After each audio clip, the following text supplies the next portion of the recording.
Now, in today's medical moment, today is Melanoma Monday. It's a day to raise awareness about skin cancer. So what do we need to know about the threat of melanoma? Dr. J. Harrison Howard is a surgical oncologist with USA Health. He joins us now live to talk about it. Dr. Harrison, thanks for being with us. What do people need to know about how to protect themselves from melanoma? Well, I think the first thing people need to understand is melanoma is not your run-of-the-mill skin cancer. Melanoma is the real deal. It can spread and it can take your life, particularly if it's not caught early. The good news is it's very treatable and very preventable. The best thing you can do is to wear sunscreen and to be on the lookout for any moles that are growing or changing or perhaps bleed. We hear about advancements in medical fields all the time. Is melanoma becoming more treatable? Absolutely. So the best treatment with any cancer is prevention and to catch it early. So it's so important for people to see a dermatologist regularly, particularly if you have any new or changing moles. The cornerstone remains surgery, but for advanced melanoma, when it has spread, when we can't treat it with surgery, the advancements over the past 10 years have been remarkable. The main treatments are in the form of something called immunotherapy, which there are a lot of commercials on TV for it, but it has been very, very effective against melanoma and really has been a game changer for people who otherwise had a very poor prognosis.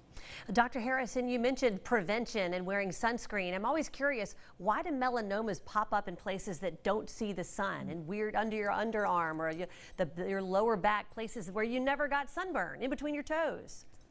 Great question, and I'm so glad you brought that up because people think it's just from sun. And we do know that sun is the largest risk factor for developing melanoma, but you can get it on the palms of your hands, under your toenails, and in other places. And so while sun exposure is one risk factor, it's not the only cause. So unfortunately, some people just get it due to bad luck, and you can get it, as I tell folks, where the sun don't shine. So it is important to do self-exams, and that's part of the reason why it's good to get a regular checkup by a dermatologist at least once a year, where you get completely undressed and let them look you over head to toe and make sure you're not missing something that could turn into a big problem. And doctor, just quickly one more time about warning signs. I mean, how do we know the difference of just something that's a little freckle or something like that, and when should we really be concerned and go in and see a professional? The common teaching are the ABCs. A is an asymmetric mole. B is a border of a mole that is jagged or irregular. C is for color, if the color changes or there's multiple colors.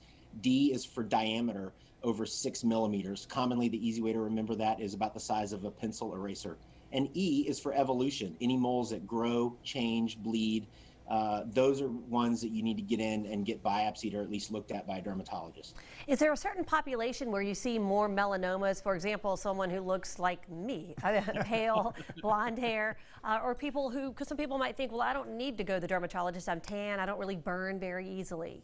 So, Devin, you're exactly right. You're the poster child for skin cancer, unfortunately. So make sure you wear your sunscreen. So yes, fair skin, blonde hair, blue-eyed, redhead folks. Those people are going to be much more at much more risk of developing a skin cancer. But people with darker complexions certainly can get melanoma. African Americans can get melanoma commonly on the soles of the feet or the palms of the hands. So nobody is not at risk of it, but clearly patients with fair skin and a lifetime of sun exposure are going to be at a much higher risk of developing melanoma or some of the other less severe forms of skin cancer like squamous cell or basal cell carcinoma. All right, Dr. J. Harrison Howard with some great advice from USA Health. Thank you so much for joining us. Thanks for having me. Now,